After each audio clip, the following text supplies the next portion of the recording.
Thanks for joining us, Coach.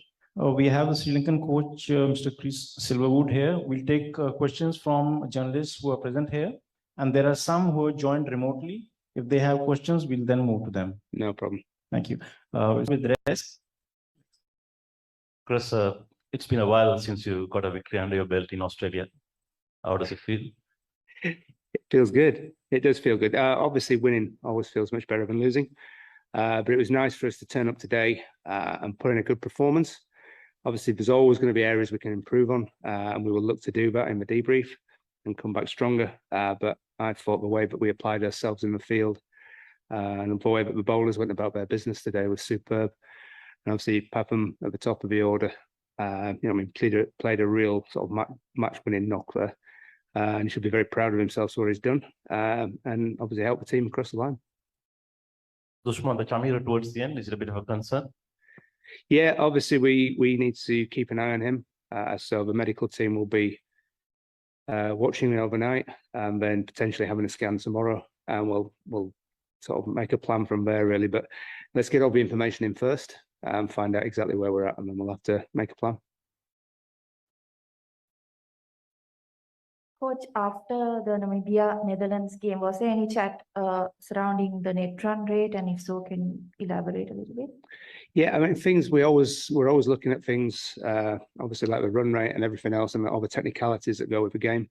I think the most important thing was that we turned up and we made an impact on this game. And first and foremost, we won the game. And then obviously look to do it in style as well, which the guys have tonight.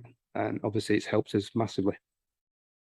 Yeah, and any thoughts about the number 4 spot? Again, we saw a duck from Asalanka who replaced Gunatilaka, who got a duck in the previous game.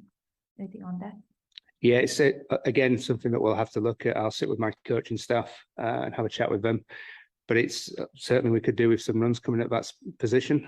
It's not through lack of trying, and it's not through lack of application in training. The boys are training really hard, but it is a concern that we'd like to get some runs out of that position. Chris, on that middle order, how much is the sort of compromise prep with the washout and the difficult surfaces here in terms of getting started, playing a part on that front for those guys in the middle there? I think certainly the temperatures we're experiencing, the boys are not used to. So I do feel from a map front, it's certainly not Colombo here. I mean, even I'm cold, so it says a little bit. But it's obviously you can't help but wash out. I think the preparation that we were given and the facilities and the help we were given, having arrived early, was superb. So I can't fault any of that. The boys have prepped the best we possibly can. We had a good camp out in Kandy before we actually got on an airplane and flew here. So we've made the best of what we've had, really. The boys have had some good practice. They've been difficult tracks, though, to get started. How hard has it been for the guys to adjust out there? Yeah, I think we adjusted pretty well today. Certainly in the first game, we didn't read the conditions particularly well, and we certainly didn't adapt to them. So there's no hiding from that, and it's certainly something that we spoke about in the debrief quite honestly. And they face the facts, and they've come out today and obviously applied themselves much better on this track. The track was a little bit slow. We saw that if the bowlers banged a hard length, it was very difficult to get that away. So we had to be patient, we had to build innings, and we had to build partnerships. And for the majority of today, we did that. And just back on Chamira, is it a calf issue he's got? It is.